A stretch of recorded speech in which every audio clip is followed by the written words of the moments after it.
Hello students, मैं विशाल गुप्ता आपका teacher. इस वीडियो में मैं आपको क्लास 11 सब्जेक्ट अकाउंटेंसी का chapter number 4 process and bases of accounting आज स्टार्ट कराने जा रहा हूँ। स्टूडेंट्स कोशिश करेंगे कि ये जो चैप्टर है 2 वीडियोस में मैं आपको कंप्लीट कर दूँ। ठीक है जी। तो चैप्टर स्टार्ट करने से पहले मैं एक बार आपको फिर याद दिला दूँ कि यदि आपने मेरे चैनल को सब्सक्राइब नहीं किया हुआ तो आप मेरे चैनल को सब्सक्राइब जरूर कर लीजिए। तो चलिए स्टार्ट करते हैं अब इस चैप्टर को। ठीक है, प्रोसेस से हम स्टार्ट करते हैं। प्रोसेस में आपको एक चीज बता दूं, एक सीक्वेंस होता है, स्टेप्स होते हैं जो हमें एज इट इज फॉलो करने पड़ते हैं। उसमें कोई भी हम चेंज नहीं कर सकते। तो सबसे पहले मैं यहाँ टॉपिक लिख रहा हूँ process of accounting. Process of accounting जैसे मैं लिख रहा हूँ उसी तरीके से आपने भी ये सीक्वेंस ऑफ स्टेप्स वैसे ही बनाना है। तो प्रोसेस ऑफ अकाउंटिंग में सबसे पहला जो स्टेप आता है वो है आइडेंटिफिकेशन। आइडेंटिफिकेशन, ठीक है, आइडेंटिफिकेशन ऑफ ट्रांजैक्शन। ठीक है जी, आइडेंटिफिकेशन ऑफ ट्रांजैक्शन। उसके बाद दूसरे नंबर पे क्या आएगा? दूसरे नंबर पे प्रिपरेशन ऑफ वाउचर। दूसरे नंबर पे मैं क्या करके समझाता हूं आपको, प्रिपरेशन ऑफ वाउचर। ठीक है जी। और तीसरे नंबर पे क्या आता है? तीसरे नंबर पे आएगा recording in the books of recording in the books of original entry। ठीक है जी। और चौथे में क्या आता है?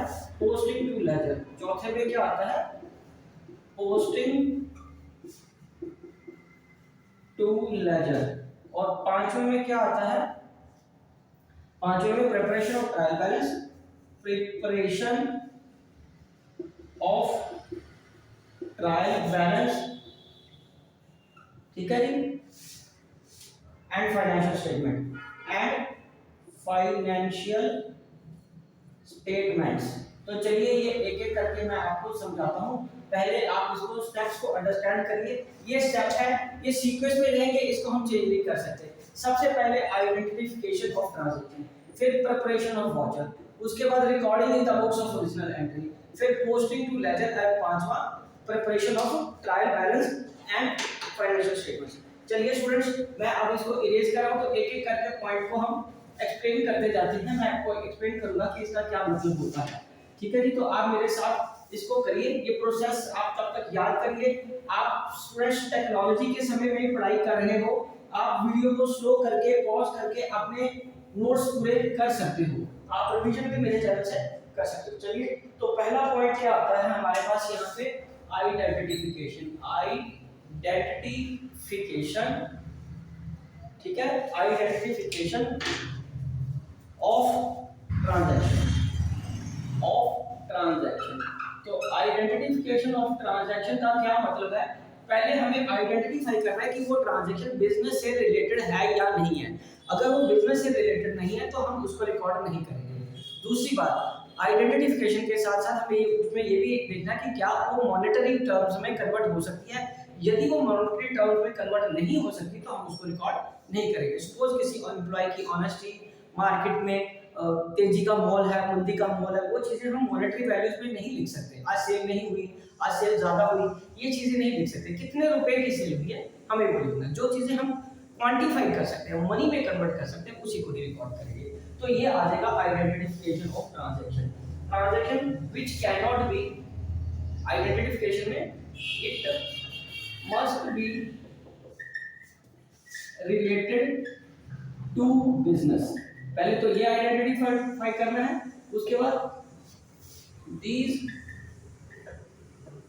Transactions must be expressed in terms of मनी। तो ये दो चीजें इसके लिए बहुत ही ज्यादा इंपॉर्टेंट है। ठीक है जी, फॉर रिकॉर्डिंग। ठीक है, विच कैन नॉट बी मेजर्ड, ये बाकी चीजें लिखने की जरूरत नहीं, आप लोग अपने बना लेना। Which can not be measured in terms of money, we will not record that. और उसके बाद सेकंड है प्रिपरेशन ऑफ वाउचर। अब दूसरा पॉइंट क्या है? Preparation of voucher.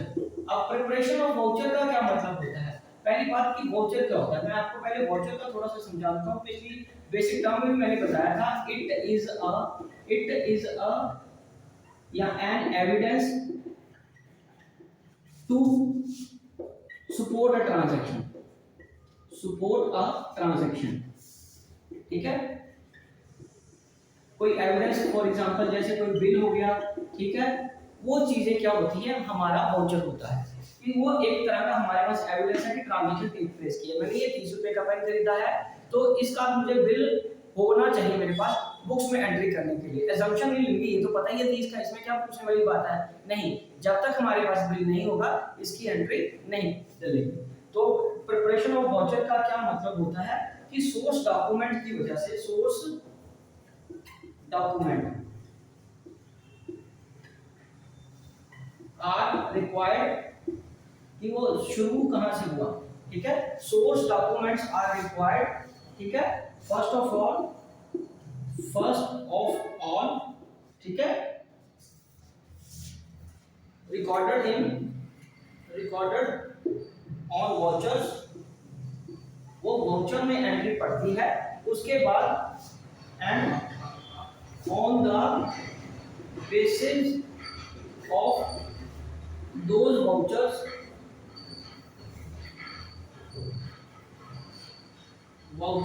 transactions are recorded। ठीक है जी, वाउचर मैंने बताया कि वो एविडेंस हो गया, वो प्रूफ हो गया जिसके जरिए हम ट्रांजैक्शन में की एंट्री करेंगे, और उसके लिए एक कोई सोर्स डॉक्यूमेंट होता है, एक कोई बिल होगा, कोई कैश मेमो होगा, ठीक है, जैसे मैंने आपको यहाँ भी समझाया सिंपल लैंग्वेज में, तो उसके बेसिस से ही हम एंट्री पास कर सकते हैं। ठीक है स्टूडेंट्स, तो वो जरूरी चाहिए। तो पहला स्टेप क्या आ गया हमारे लिए, आइडेंटिफिकेशन, दूसरा क्या आ गया हमारे लिए बताइए, प्रिपरेशन ऑफ वाउचर। अब इसके बाद मैं आपको तीसरा पॉइंट बताता हूँ, रिकॉर्डिंग। रिकॉर्डिंग का मतलब है कि हम सबसे पहले किसमें रिकॉर्ड करेंगे, हम सबसे पहले वाउचर बनाने के बाद जर्नल में रिकॉर्ड करेंगे। हम किसमें रिकॉर्ड करेंगे स्टूडेंट्स, जर्नल में। तो चलिए मैं आपको समझाता हूँ प्रिपरेशन ऑफ एंट्रीज कैसे करेंगे, recording of original entry, recording. तीसरा पॉइंट आ जाएगा, recording in the books of journal, original entry, original entry. आप तो यहाँ पे आप लिखेंगे after preparation of voucher, after preparation of voucher entries are, या ट्रांजैक्शंस आर नाउ रिकॉर्डेड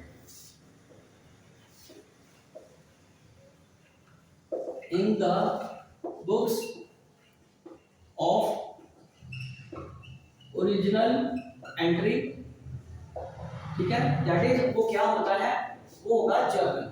सबसे पहले हम किसमें डालेंगे, जर्नल में, सारी ट्रांजैक्शन इसमें आएगी। ठीक है, journal in a chronological order. Chronological order का मतलब होता है सीक्वेंस वाइज। सीक्वेंस वाइज हम अकाउंटिंग में बात करेंगे डेट वाइज, डेट वाइज या डे टू डे भी बोल सकते हो, day to day, day to day. मतलब क्या हुआ कि पहले एक तारीख की एंट्री आएगी, फिर 2 तारीख की, फिर 3 तारीख की, ये नहीं कि पहले 17 तारीख की कर दो, फिर 4 तारीख की कर दो, फिर 8 तारीख की कर दो, फिर 2 तारीख की कर दो, नहीं, इस तरीके से डेट वाइज 1 2 3 4 5 सीक्वेंस वाइज हम उसको फॉलो करेंगे जर्नल में। ठीक है जी, जर्नल में हम उसको करेंगे, एंड आफ्टर दैट उसको हम क्या करेंगे, नंबर ऑफ बुक्स को हम सब डिवाइड भी कर सकते हैं उनकी जरूरत के हिसाब से, एज द ट्रांजैक्शंस इंक्रीजेस। ठीक है, वी सब डिवाइड जर्नल, हम उसको सब डिवाइड कर देते हैं जर्नल को, उसके और पार्ट बना देते हैं। ठीक है जी, तो उसमें फिर हम क्या करते हैं, cash transactions are recorded in cash book, credit purchase और sale are recorded in purchase और सेल बुक, परचेज और सेल बुक में चला जाएगा, ठीक है जी, ओके। और उसी तरह परचेज रिटर्न, परचेज रिटर्न और सेल्स रिटर्न रिकॉर्डेड इन, फिर वही बात, परचेज रिटर्न और सेल्स रिटर्न बुक में चला जाएगा, सेल्स रिटर्न बुक में चला जाएगा, ओके जी। ये हमारा जर्नल का आगे पार्ट बन जाएगा। और रिमेनिंग एंट्रीज और इसके अलावा जो बचेगा वो किसमें जाएगा, रिमेनिंग जाएगा, उसको बोलेंगे जर्नल प्रॉपर, उसको क्या बोलेंगे, जर्नल प्रॉपर, ठीक है स्टूडेंट्स। ये एंट्री आ गई। उसके बाद हमें क्या बनाना है, पोस्टिंग टू लेजर। उसके बाद हमें क्या करना है बेटा, चौथा पॉइंट है तो पोस्टिंग टू लेजर। तो चलिए अब वो पॉइंट मैं बताता हूँ कि जर्नल बनने के बाद हम उसको आगे क्लासिफाई कर देंगे। हम क्या कर देंगे, उसको क्लासिफाई कर देंगे, अलग अलग अकाउंट बना के, खर्चे के अकाउंट खर्चे में, इनकम के अकाउंट इनकम में, एसेट के अकाउंट एसेट में, ये सारी चीजें हम उसमें डाल देंगे, ठीक है जी। तो तीसरा चौथा पॉइंट आ जाएगा हमारा posting to ledger, posting to ledger. Posting to ledger का मतलब है नेक्स्ट स्टेप इसमें क्या आएगा, next step in process of accounting, process of accounting is to classify all the journal entries according to their nature, उनकी nature के हिसाब से हम उनको डाल देंगे, ठीक है। तो क्लासिफाई कैसे करेंगे, एक बन जाएंगे एसेट्स के अकाउंट, ठीक है, और कुछ लायबिलिटीज के अकाउंट हो जाएंगे, ठीक है जी। कुछ मैंने आपको जैसे बताया एक्सपेंसेस के अकाउंट बन जाएंगे, ठीक है जी। कुछ किसके बन जाएंगे, इनकम्स के अकाउंट। तो इस तरीके से हम उनको क्या करेंगे, क्लासिफाई करेंगे। तो उसके बाद लेजर क्या होता है, तो ये लेजर होता है, अब मैं बताऊं लेजर क्या होता है। Ledger is a book containing या consisting containing different accounts, different accounts, ठीक है। मतलब जर्नल में सारी एंट्री कर दी डेट वाइज, फिर एसेट्स की एंट्री एसेट के अकाउंट में, एक्सपेंसेस की एंट्री एक्सपेंसेस का अलग अकाउंट बन जाएगा, लायबिलिटीज की एंट्री लायबिलिटी के अकाउंट में चले जाएंगे, और इनकम की एंट्री इनकम के अकाउंट में। क्लासिफाई कर देना है सबका, नाम का खाता अलग हो जाएगा, शाम का अलग हो जाएगा, कैश का अलग हो जाएगा, बैंक का अलग हो जाएगा, फर्नीचर का अलग हो जाएगा, सैलरी पेड का अलग अकाउंट बन जाएगा। तो ये सारा कुछ हमने क्या कर देना, उसको क्लासिफाई कैटेगरी में। ये बन गया आपका, ठीक है जी, पोस्टिंग टू लेजर। और इसका प्रोसेस का लास्ट पॉइंट क्या चीज है। अब प्रोसेस का जो लास्ट पॉइंट है स्टूडेंट्स, वो मैं बताता हूं आपको क्या है।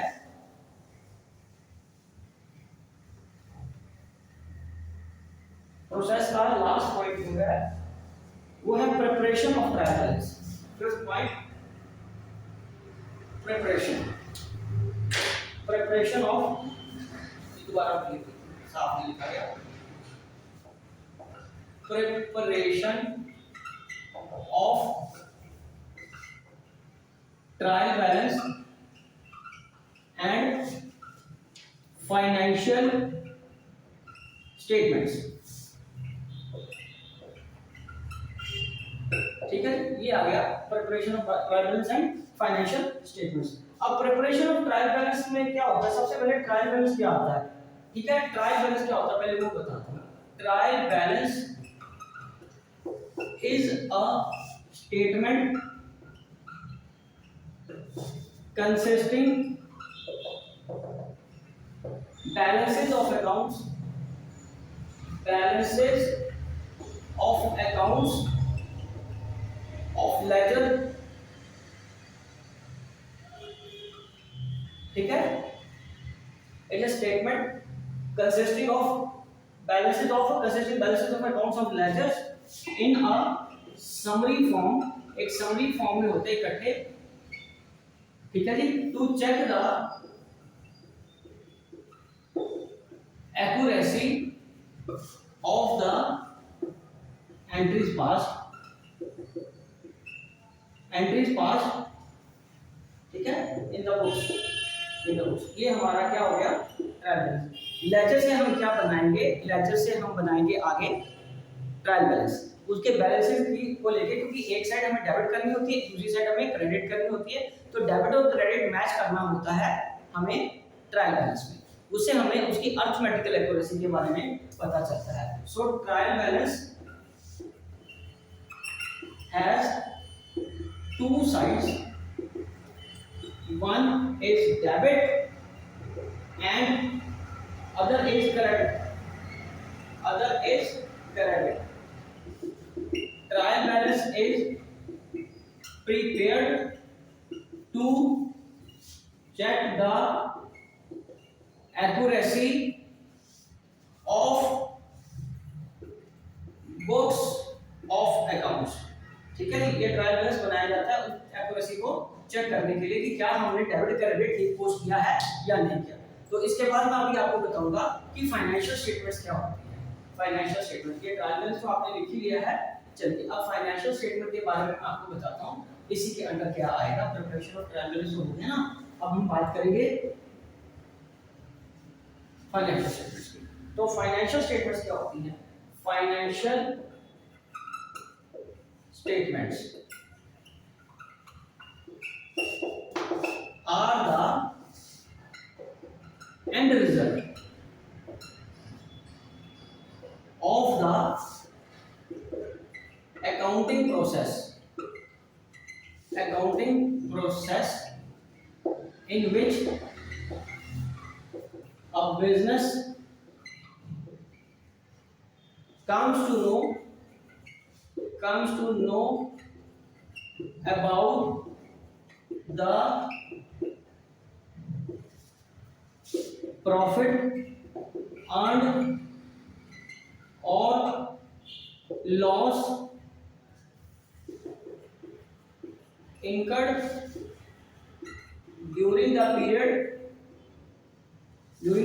लिख लो, and detail of all assets and liabilities, ठीक है जी, in the form of balance sheet. ठीक है जी, क्या आ गया, फॉर्म ऑफ बैलेंस शीट। ठीक है, तो ये हमारा लास्ट में प्रिपेयर होगा। ट्रायल बैलेंस के बाद हम फाइनेंशियल स्टेटमेंट्स बनाएंगे। फाइनेंशियल स्टेटमेंट्स क्या होती है, are the end result of the accounting process. उसमें हम बिजनेस क्या फाइंड करना चाहता है कि उनको प्रॉफिट हुआ है या साल के बाद में लॉस इनकर्ड हुआ है। ठीक है, और साथ में अपनी एसेट्स और लायबिलिटीज के बारे में भी जानना चाहते हैं कि उन्होंने उनकी एसेट्स कितनी है और लायबिलिटीज कितनी है, और उसको हम क्या स्टेटमेंट को क्या बोलते हैं, बैलेंस शीट। तो ट्रायल बैलेंस के बाद फिर क्या आएगा, वो पहले ट्रेडिंग अकाउंट बनाते हैं, फिर क्या बनाते हैं, प्रॉफिट एंड लॉस अकाउंट बनाते हैं, और उसके बाद क्या बनाते हैं, बैलेंस शीट। उसके बाद क्या बनाते हैं, बैलेंस शीट। ओके जी, तो ये हमारा एंड रिजल्ट आता है। ये तो आपका पूरा बन गया एक अकाउंटिंग प्रोसेस पूरे थ्योरेटिकल वे से। एक बार मैं आपको और सिंपलेस्ट फॉर्म में समझा देता हूँ, ये आपने नोट कर लिया। तो एक प्रोसेस को समझने का एक और तरीका, या जो मैंने चार्ट पहले बनाया है उसके बाद एक और छोटा सा चार्ट बना देता हूँ सम अप करने के लिए, ताकि आपको इसका अच्छी तरीके से पता चल जाए। ठीक है जी, आप इसको देख के नोट्स बना लीजिए, अपनी रिवीजन भी यहीं से कर लीजिए। मैं बहुत सिंपल लैंग्वेज यूज कर रहा हूँ, आपको कोई कॉम्प्लिकेशन नहीं आनी चाहिए। ठीक है जी, कोई कॉम्प्लिकेशन नहीं आनी चाहिए। तो यहाँ पे देखिए, सबसे पहले मैं एक सर्कल बना रहा हूँ, ये बना रहा हूँ मैं सर्कल। ठीक है, ये सर्कल मेरा बन गया, गंदा सा सर्कल बना है, मेरे को बिल्कुल पसंद नहीं आया, ये मैं दोबारा सर्कल बनाऊंगा। ठीक है जी, ये रहा। तो अब सर्कल दोबारा बनाते हैं साफ। ये सर्कल बन गया, आप थोड़ा बेटर है। यहाँ लिख लो आप प्रोसेस ऑफ अकाउंटिंग। यहाँ क्या लिखोगे, प्रोसेस ऑफ अकाउंटिंग। ओके, तो सबसे पहले यहाँ क्या आएगा, सबसे पहले ये आएगा आइडेंटिफिकेशन ऑफ ट्रांजैक्शन। ठीक है, identification of transaction and measurement. ठीक है जी, उसके बाद क्या आ गया, दूसरा वाउचर। दूसरा क्या आ गया, वाउचर आ गया। वाउचर के बाद तीसरा क्या आ गया, जर्नल और सब डिवाइडेड जर्नल, सब डिवाइडेड जर्नल, ठीक है जी। और उसके बाद क्या आया, लेजर। 4 नंबर में क्या आया आपका, लेजर। और उसके बाद 5 नंबर में क्या आया, ट्रायल बैलेंस, ट्रायल बैलेंस। फिर उसके बाद आगे क्या आया, ट्रेडिंग अकाउंट। 6 नंबर पे अगर मैं लिखूं, क्योंकि मैंने आगे बाइफरकेट कर दिया ना, तो पहले मैं सिर्फ 5 पॉइंट बताए थे, अब स्टेप्स बता रहा हूं पूरे कैसे। Trading and profit and loss का, प्रॉफिट एंड लॉस अकाउंट। और लास्ट में क्या आएगा, बैलेंस शीट। स्टेप नंबर 7, तो ये क्या बन गया, बैलेंस शीट। और फिर आगे अगली बार वही प्रोसेस स्टार्ट हो जाएगा। तो ये हमारा रहा अकाउंटिंग प्रोसेस या प्रोसेस ऑफ अकाउंटिंग, इसको अच्छी तरह समझ लीजिए। तो इसी के साथ ये टॉपिक और वीडियो में यही कंप्लीट करता हूँ, कंक्लूड करता हूँ। आई होप कि आपको अच्छे से समझ आ गया होगा। अगली वीडियो में इसी चैप्टर को कंटिन्यू करेंगे, हमारे बेसिस ऑफ अकाउंटिंग की बात करेंगे। ओके जी, डन।